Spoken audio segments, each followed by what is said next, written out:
Welcome to my channel. PSG versus Dortmund हो चुका है और ये सब पीएसजी फैंस के लिए बहुत बड़ी बद्दुआ जैसी निकल गया। ये क्यों इतने सारे क्लियर चांसेस मिस करे डॉर्टमंड के खिलाफ। 10 क्लियर चांसेस, बहुत ज़्यादा आराम से जीतने वाले मैच। वहाँ पे दोनों लेग हारे, वो भी 1-2-0 से एग्रीगेंट पर।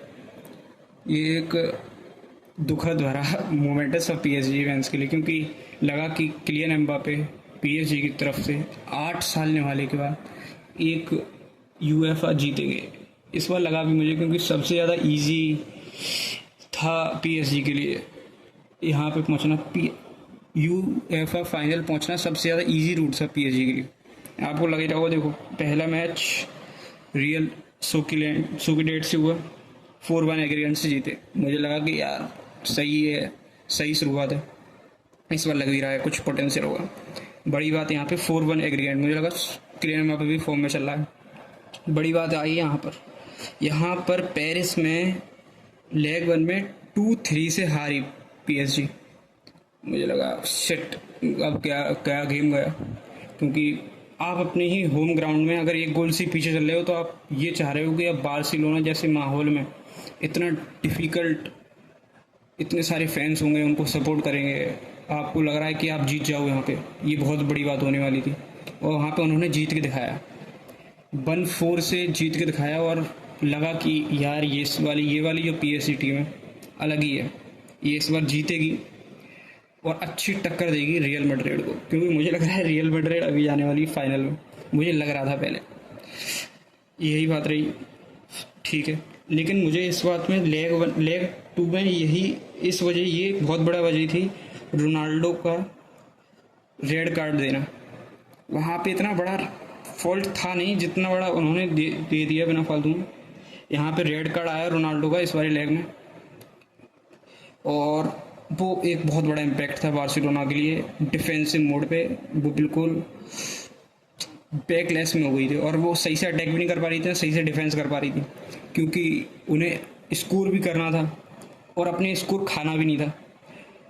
इस वजह से मुझे लग रहा है यहाँ पर ये 1-4 हुआ। लेकिन बार्सिलोना का वो वाला गेम बहुत अच्छा खेली थी वो।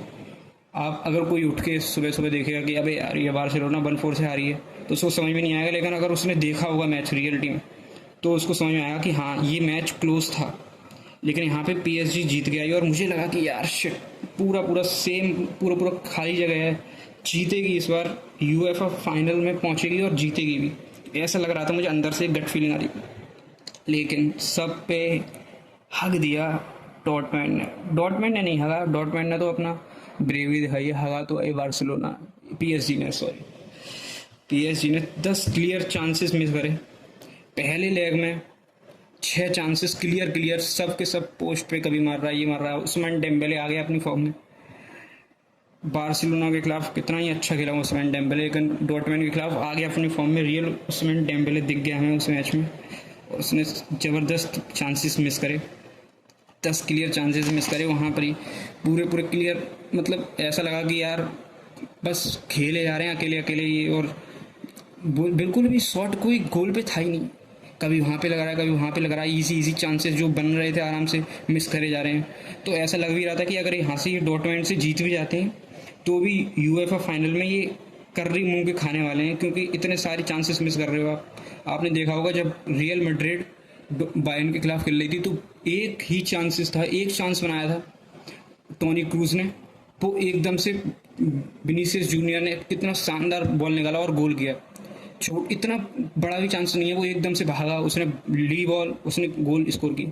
बिल्कुल 2-3 चांसेस ही मिलते हैं इतनी बड़ी, जब आप कॉम्पिटिटिव मोड पे जाते हो तो 2-3 चांसेस मिलते हैं आपको, वहीं पे निकालने होते हैं गोल्स। कितने ज़्यादा आप गोल्स निकाल दो, जितने ज़्यादा चांसेस मिलते हैं आप चाहते हो ज़्यादा गोल्स निकाल सकूँ मैं, क्योंकि ये सामने वाली टीम मुझे उतने ज़्यादा चांसेस दे रही है तो मैं उसको निकाल सकूँ, क्योंकि गेम खुलना नहीं चाहिए। लेकिन यहाँ पर इतने सारे चांसेस मिस करे हैं कुछ कहने की।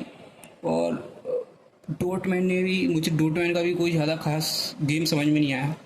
इतने सारे चांसेस उन्होंने दिए हैं, वो फाइनल में कर्री मात खाने वाले हैं अगर उन्होंने डिफेंसिव मोड पे और ज़्यादा सही नहीं हुए तो।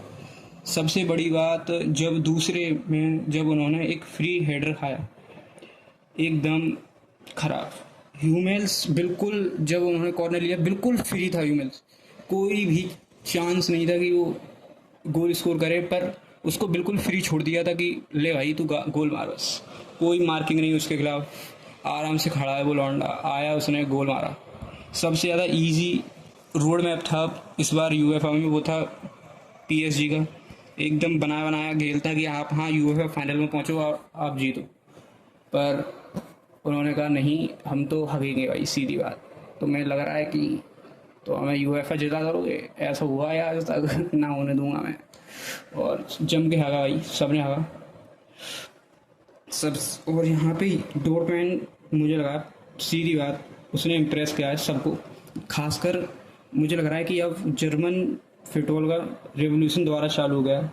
बायर्न देखो आप, बायर्न सेकंड नंबर पर प्लेस करी, मतलब ख़त्म कराया उसने सीज़न। डोरमैन 5वें नंबर पे इस बार ख़त्म कराया, लेकिन वो फाइनल में पहुंच चुकी है यूएफए के। तो आप समझो कि जो वहाँ का है जर्मन बुंडेसलीगा, ये भी कोई ऐसा कम कंपटीशन वाला नहीं है, क्योंकि अब अगर आप सबके सामने फाइनल में पहुंच रहे हो।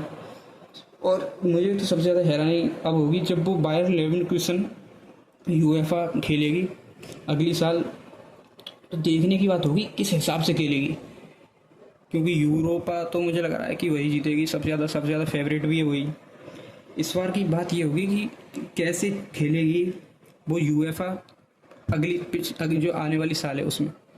यहाँ पर डॉर्टमेंट की अगर आप देखें तो शुरुआत में ही पीएसबी से खेली थी, क्वार्टर फाइनल 3-1 एग्रीगेट से जीती थी।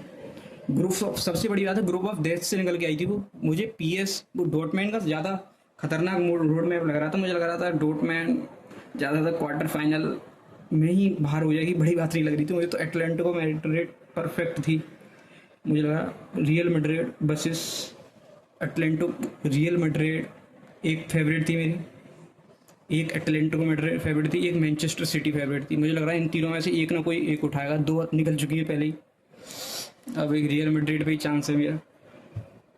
यहाँ पे मुझे लग रहा था कि एटलेटिको मैड्रिड जीतेगी और वो पीएसजी से लड़ेगी, और ऐसा हुआ नहीं, डॉर्टमेंट ने जीता। सबसे बड़ी बात थी यहाँ पर ये वाला जो सेकंड लेग था, इसमें एटलेटिको मैड्रिड ने छोड़ दी। उसने कहा जब 4-2 हुए, इसने कहा अरे यार क्या गेम है, उसने छोड़ दिया सब अपने हाव। उसने कहा सब तेल लगाने गया अब दुनिया, अब नहीं खेल रही मैं। और यहाँ पे उसने बहुत ज़्यादा 77 मिनट पर था ये स्कोर, और ज़्यादा अच्छा मतलब शायद जीत सकती थी एटलेटिको मैड्रिड सेकंड लेग में, तब भी पेनल्टी शूट आउट तक तो आराम से आ सकता था मैच, लेकिन उन्होंने कहा कोई नहीं अब हम कुछ करेंगे नहीं, जाओ। 5-4 से एग्रीगेट से आ रही थी एकदम। और ये मुझे लग रहा है एटलेटिको मैड्रिड ने बहुत ज़्यादा चांसेस छोड़े थे, तो इन जो चांसेस टीम छोड़ रही है इनका कोई जाने का कोई मतलब नहीं है। इस बार का वैसे भी यूएफए बहुत ज़्यादा कम कॉम्पिटेटिव हो गया, बस 2 ही टीम थी जो जीतने के लायक लग रही थी, वो थी एक मैनचेस्टर सिटी, एक रियल मैड्रिड, क्योंकि यही 2 टीम है जो एक मस्त फ्लो के साथ जितने चांसेस मिलते हैं उस सबको निकालना चाहती है। लेकिन इस बार मैनचेस्टर सिटी ने भी चांसेस छोड़े रियल मैड्रिड के खिलाफ, तो वो वहाँ से निकल गई। सबसे ज़्यादा तगड़ी टीम लग रही है मुझे, लग रही है रियल मैड्रिड। मुझे कोई याद में नहीं आ रहा मैच जहाँ पे रियल मैड्रिड को चांस मिला हो और उसने गोल ना दागा हो। बहुत ज़्यादा ऐसी कोई बहुत ज़्यादा बहस नहीं लग रही है कि यार इसमें बड़े बड़े नाम हैं, ये वो यंगस्टर्स की टीम है, पर कार्लो एंचेलोटी ने जो टीम बनाई है इस बार बहुत ही ज़्यादा फ्लोलेस लग रही है, और लग रही है कि हाँ यही टीम जीतेगी। यहाँ पर सेकंड लेग में एज यूजुअल जीत गई है, और मुझे लग रहा है फाइनल में तो है, और इसके साथ शायद रियल मैड्रिड जाएगी। वैसे मैं किसी को ऐसे नहीं कह रहा, हल्के में नहीं ले रहा कि नहीं बायर्न नहीं जीत सकती है, पर मुझे ऐसा लग रहा है पर्सनली कि शायद यहाँ पर रियल मैड्रिड जाएगी। और इस बात पर मेरी 60% मुझे ऐसा लग रहा है कि पेनल्टी में गेम जाएगा बायर्न वर्सेस रियल मैड्रिड। आप बताओ आपको क्या लग रहा है, बायर्न जीतेगी या रियल मैड्रिड? Thanks, bye.